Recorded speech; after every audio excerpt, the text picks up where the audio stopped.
understand Big Brother is collecting your personal data, but don't expect him to keep it safe.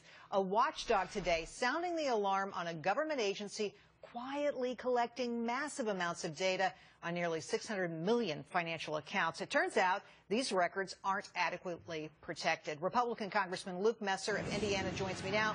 He's a member of the House Financial Services Committee, which grilled the government agency over this very issue. I know you are concerned about this. My first question goes back to first principles, though. Why is this agency, the CFPB, Consumer Financial Protection Bureau, why are they collecting so much information on people? Yeah, Jerry, it's ironic that an organization, a bureaucracy that's created to protect consumers is doing so little to protect consumer data.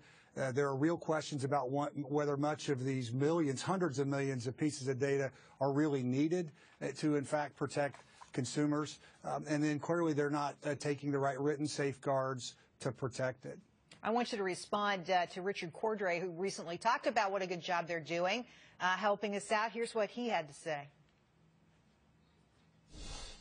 Consumers deserve to have someone who will stand on their side, who will protect them against fraud, and who will ensure that they're treated fairly. The new Consumer Bureau was created to make sure that these things are achieved for all Americans. What do you say to that? Well, I mean, listen, in concept, the idea of protecting consumers is, of course, a good one. One of the problems with the CFPB, though, is they're really not accountable to anybody. They're funded through the Federal Reserve, so they don't go through the typical congressional oversight and appropriations process.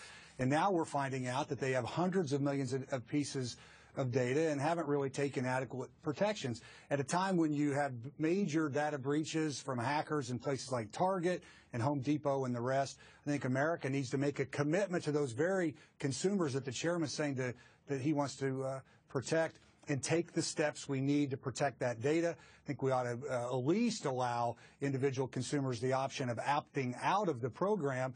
If I had my preference, we would require the government to get individual consumers to opt in before this data could be collected on. Well, just to give folks a real-world view of how much information is being collected, it's impressive. It's massive. 600 million accounts all in. Take a look at the detail. 195 million mortgages, 75 million credit cards, 11 million credit reports, 5.5 million student loans. On and on the list goes. Now, you know, look, we're used to having people collect our data and our information, but the problem is the GAO is saying that they're not doing a good job protecting us, that they're failing, in fact.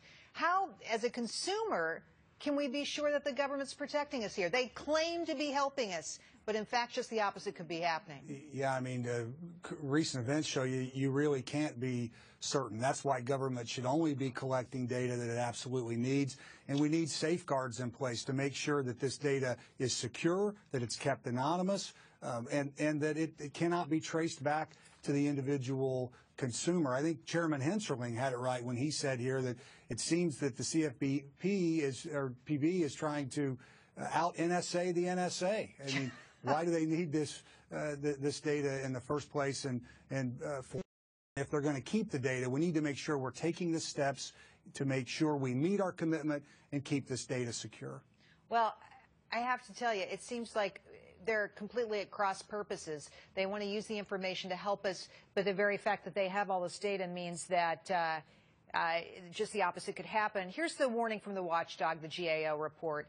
The Financial Protection Bureau has not yet fully implemented a number of privacy control steps and information security practices which could hamper the agency's ability to identify and monitor privacy risks and protect consumer financial data. I got to tell you, Congressman, we've been down this road a lot lately with a lot of different private companies, and now here's the federal government who's going to do the exact same thing.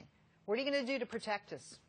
Yeah, I mean, voters understand that when big government meets big data, they better be concerned. And so what we need to do is change the budgeting process at the CFPB so that they are accountable and have government oversight, take steps to make sure that this data is kept anonymous and not able to be traced back to the individual consumer. We ought to have an opt-in requirement so that consumers are not required to have this data collected. Voters are understandably concerned. They don't trust government, and we need to do more to make sure they're protected. Congressman Messer, thanks for being with us.